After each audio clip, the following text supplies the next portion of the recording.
Hello guys, in this video I'm going to show you how to sign up for the blockchain.com app and how to start using it. But first of all, I just want to mention, please don't forget to subscribe to my channel, because at 10,000 subscribers I'm going to show you my whole YouTube revenue statistics and my growth strategy, how to make money online.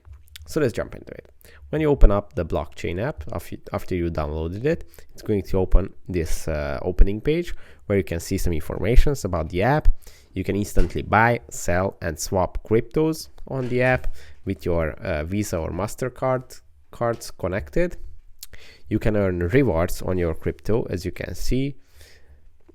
You can control your cryptos with private keys, and you never miss out on any crypto moments.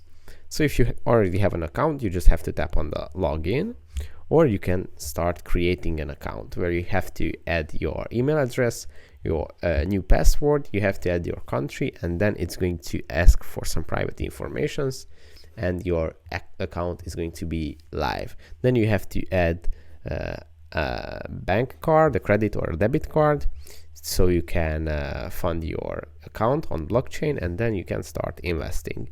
If you want to learn more about this app, just check out our playlist here, and see you in the next one. Bye bye.